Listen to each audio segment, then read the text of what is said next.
everyone here, we know the path to the White House runs through North Carolina.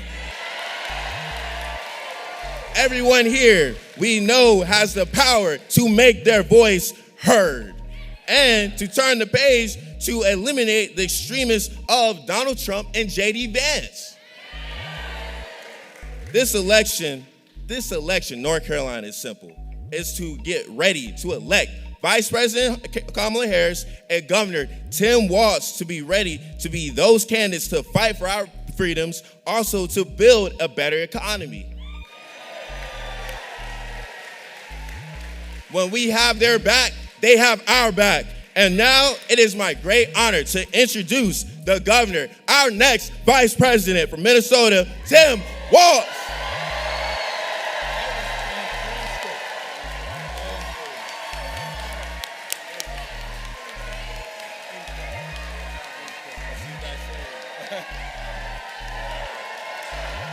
Oh, thank you. Well,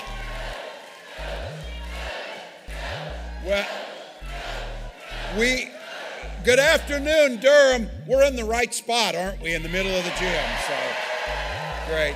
Well, I don't know about all of you. We're going to get through this election, have President Harris when we're done with this thing. But I got to tell you, listening to Devin, our future is bright. You see it here. Our future is bright. Now, I'm going to admit I'm a little partial to governors or former governors, but I got to tell you, North Carolina, and you saw it over these last challenging weeks, Roy Cooper is an absolute gem.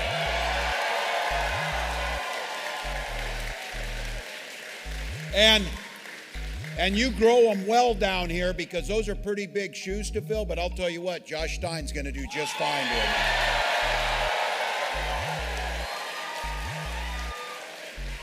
And I don't know about all of you, I'm still a little bit giddy here. I'm standing on the stage with the 42nd President of the United States. So.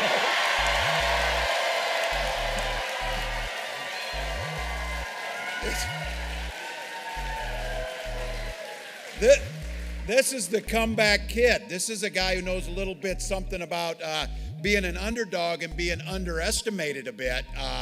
But I think you'd be hard-pressed to find anybody that understands politics or the American people better than Bill Clinton. And somebody...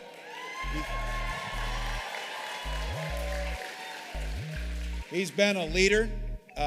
He understands what it takes to win these campaigns, and he gives of his time because what he understands, just like all of you understand, you came here today and President Clinton came here today because you believe in the promise of America and you love this country. That's why you came.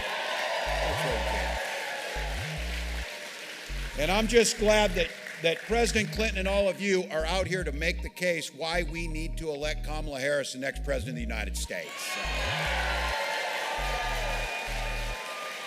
Now, I want to say before we get started here, and I bring this to you from across the country and certainly from Minnesota, the eyes of the country have been upon all of you. Our hearts are breaking, watching. We know there's folks that lost loved ones, lost everything they had. So the communities are still in the moments of recovery. I want you to know, and you've seen it, the Biden-Harris administration are doing everything they possibly can to get the relief to these areas, to get it done. And it's at times like these that it brings out the best of our country. This is what it looks like to be unified. And we're going to have a choice in 19 days to decide to go down a road that Donald Trump wants to take us down of chaos and division. Or Kamala Harris's vision of a united States that cares about each and every one. So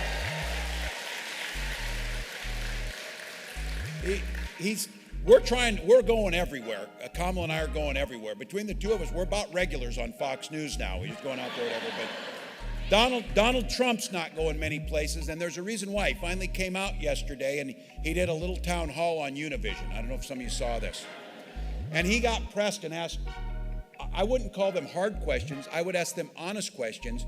And they asked him, why are you and J.D. Vance making up stories about people who are in this country legally, putting them at risk spreading disgusting, untrue stories about folks in Springfield, Ohio, Aurora, Colorado. That's what he's been doing. It tells you just about everything you need to know about this. These lies that they're saying, Republican officials are telling them to stop it. And then they tell lies about the Republican officials who tell them to quit telling lies, because that's who they are. But look, let's be honest.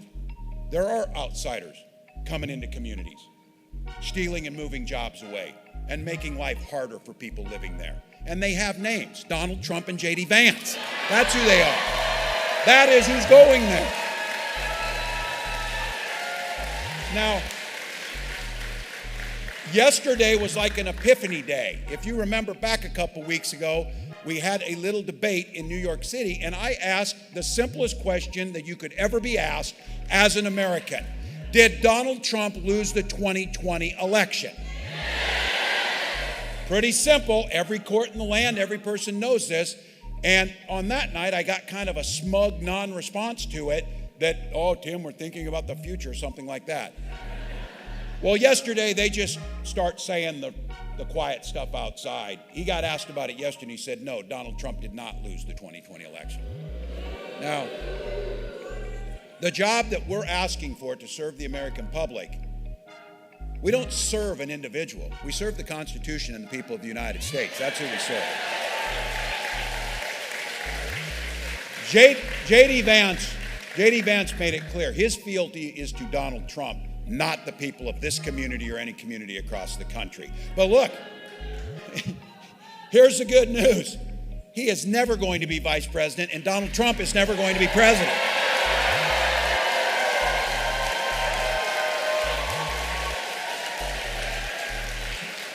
You can say no to them and yes to Kamala Harris and a unified country. A new way forward.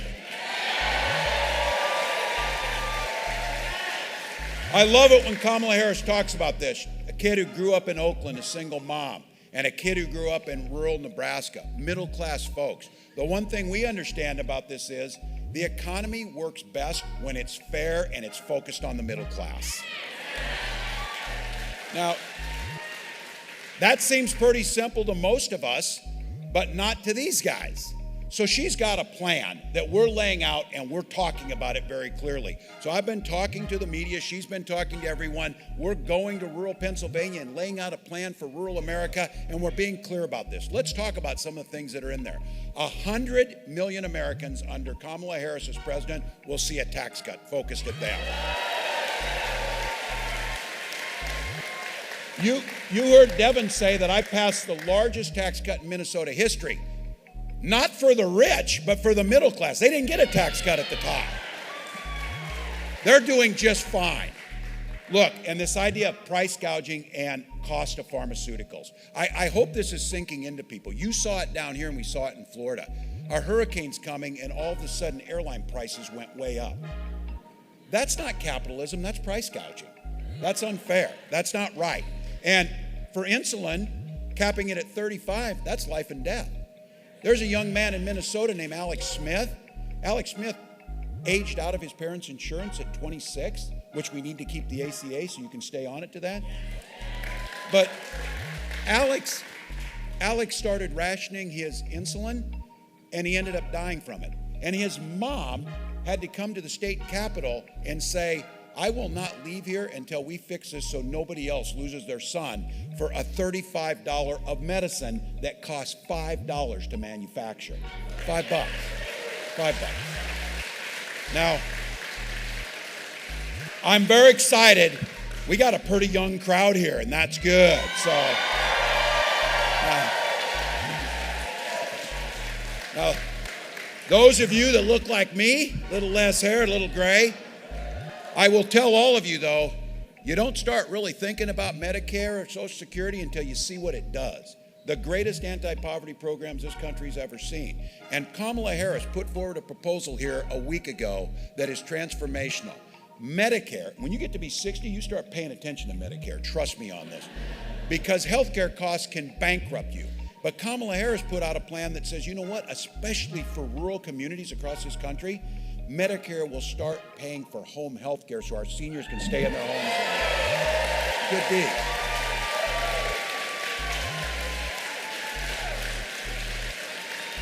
And whether it's affordability on college or whether it's young folks and the rest of us trying to buy a home, building 3 million more affordable homes and down payment assistance to let people get in those homes.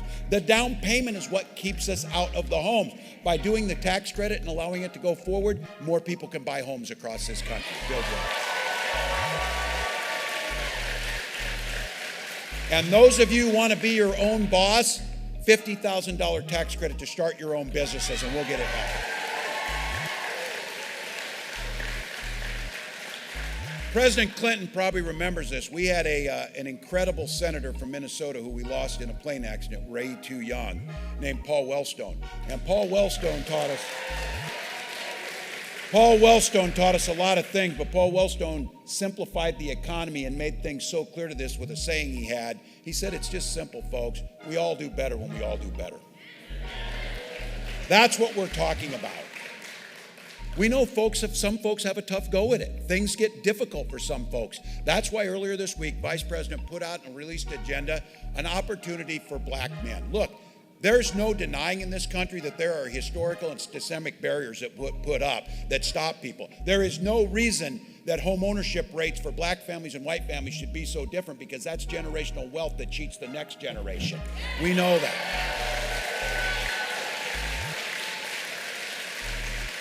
So when we talk about these proposals, we need to make sure, certainly the housing and all that, but specifically targeting access to capital for black entrepreneurs to start their own business is an absolute key.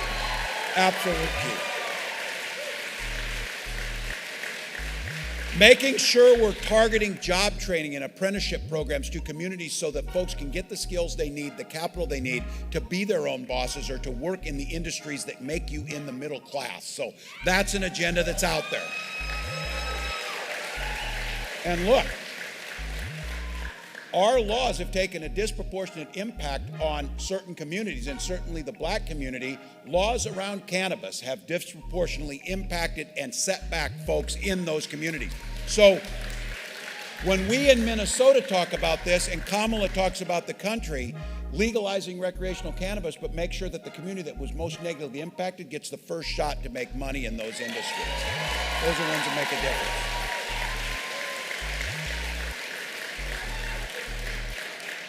And let's us start saying the quiet part out loud about Donald Trump of where he's been. J.D. Vance said it. J.D. Vance is the one who said this. He said, well, the voters don't really like the racist part of Trump.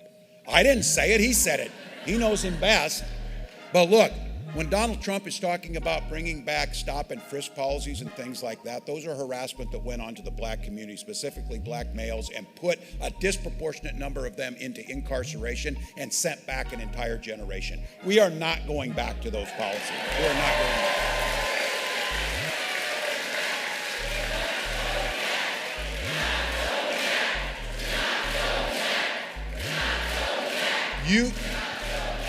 You know they want to make false choices. Let's be very clear here.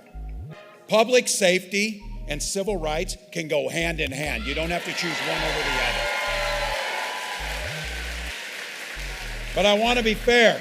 Not everybody thinks the same way you do, and Donald Trump and J.D. Vance have a little bit different ideas. And I'll tell you what, they know exactly what they're doing with Project 2025. I was telling President Clinton, Donald Trump today is coming out. He's pretty worried about this. He said, no one associated with Project 2025 will be in my administration. Every damn one of them were in his administration. Every one of them. J.D. Vance says, I don't even know what that is. He wrote the foreword to the architect's book. Who wrote it? I've never written the foreword to somebody's book, but if I did, I'd sure the hell remember who they were. And they wrote that thing. I guarantee you that. So look, here's what's in that thing. Here's what's in it. Take away the Affordable Care Act. And look, this is the time now to talk to your neighbors. Talk to your relatives who are voting the other way, or your brother, whoever it might be. We all got them, but they will tell you, well, I just don't like Donald Trump's character or some of the things he says. I like his policies. This is where you jump in and say, which policies? Taking away your health care. He said he had a concept of a plan after 9 years. Then Vance tried to explain it. I told JD, you should go back to the concept because your explanation is terrible about what it's going to do. Because the ACA was transformational because it protects us with pre-existing conditions. Because you don't have to be a business genius to understand. Insurance companies want to charge you premiums. And then what they'd really like to do is not have to pay out from that. One way to do that is only insure healthy people and let the sick people, as Donald Trump would say, just get along however you can. That doesn't work. You create the pools together where all of us have an opportunity to get basic human rights of health care to be able to stay healthy. So, look, Donald Trump called Social Security a Ponzi scheme. J.D. Vance said it was the impediment or the roadblock to fiscal sanity.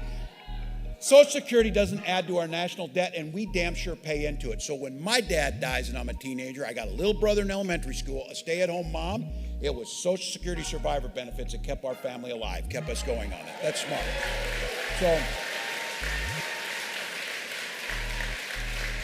So look, we hear this, and this is a tough state. We know how to do this stuff. So when they tell you, just pull yourself up by your bootstraps, damn happy to do it. We just didn't have any boots. So Social Security is the boots. I guarantee you, if I would have had $400 million, I would be in better shape than he is and wouldn't be bankrupt. So let's today, I listened to 2 business interviews with this guy. I have met no one in my life that has less business acumen than Donald Trump. So put an end to that myth. Because this guy is trying to convince the entire world, because nobody, he and JD, believe it, his tariffs are a sales tax on everything we buy that will cost your family $4,000. Don't let him skate by and say, oh, China will pay for it. Yeah, just like Mexico will pay for the wall. We'll see how that. Not going to happen. Not going to happen. So be very clear. He doesn't know business, and he damn sure doesn't know the middle class. So look. And for all of you, I'm going to be generous. We are all products of our past. When you grow up a middle-class kid in Oakland or in Butte, Nebraska, you care about Social Security. You care about these things. When you're sitting down in Mar-a-Lago and you tell your rich friends, you're rich as hell, I'm going to give you a tax cut, it doesn't matter to them. And you know what? When my mom looks for that Social Security deposit to be made in her bank account, that's how she's going to feed herself. That's how she's going to get things done. He doesn't give a damn if his Social Security check comes or not. So let's be very clear. If any of our relatives or anyone gives us this, if they tell us, well, Donald Trump's understand us, that's bullshit. He does not understand. He does not understand.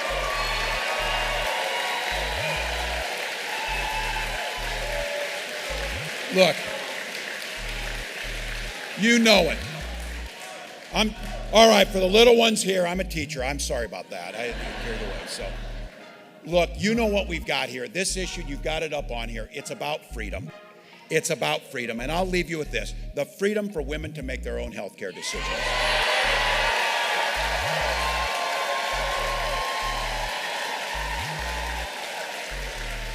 The freedom to drink clean water and breathe clean air. Those are the things. And I say this as a teacher and as a parent. The freedom to send your little ones to school in their best clothes so that they can go learn and be kids and not be shot dead in their classroom.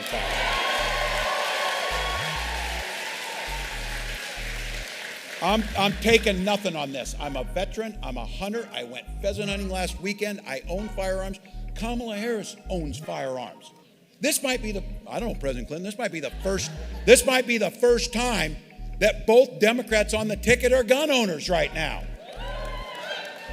And it might also be the first time that the guy on the other side can't pass a background check because he has felonies.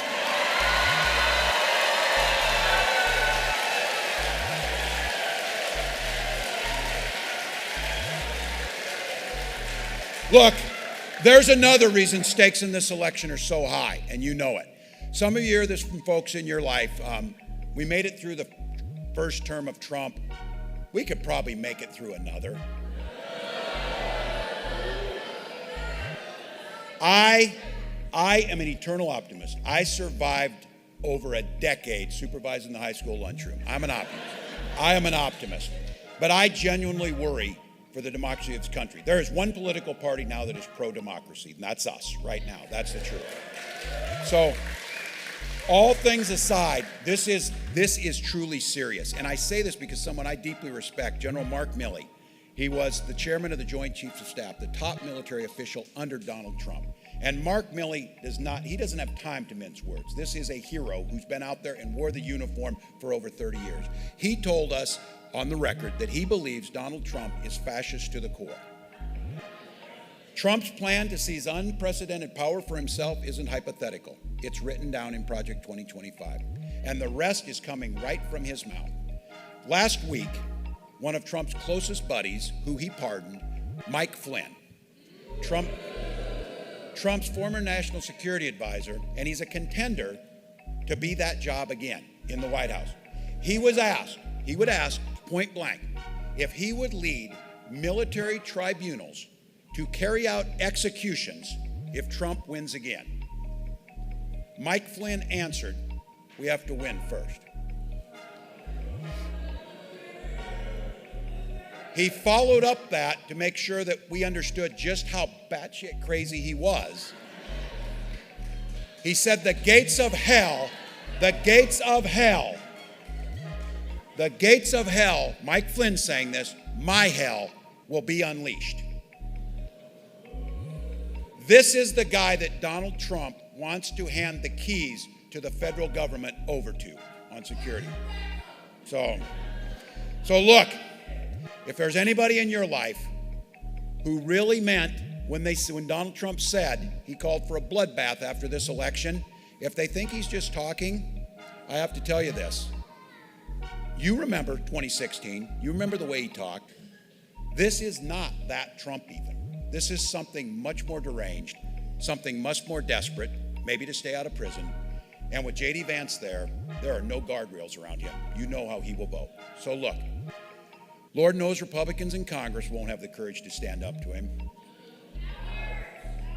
So there's one way to stop it. We need to go vote and win the election and make sure none of this ever happens. All right? Look, hundreds of Republicans out with Kamala campaigning. Who would have ever thought we would see Bernie Sanders, Dick Cheney, and Taylor Swift on the same ticket? I'll tell you again. There you go. So look, we got to do what Americans do on this. That rhetoric has no place. That is the language of dictators. That is the language of totalitarianism. We need to go to the polls, clean his clock, and win this thing. So here's the deal. I'm going to finish because you're here for the main event. But I want to leave enough time that if you don't have one of those stickers on, go vote and get one today. If you're not registered, you can register today and vote today. That's what you can do. And if you're going to vote by mail, do that today too and get it in. So look, follow the instructions carefully because these guys want to do whatever they can to throw out ballots.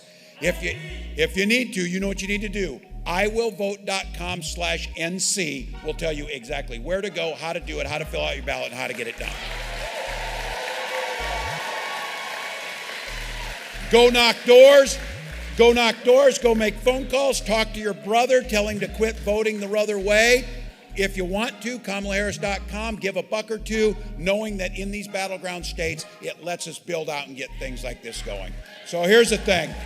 I'm going to turn it over to somebody whose accent might be closer to yours, a son of the South, speaking like a Midwesterner, a son of the South, a governor who went, someone who understood small town. And I will say this, as someone who named his daughter Hope, the man from Hope who brought us all the changes that make a difference, please join me in welcoming our 42nd president, Bill Clinton.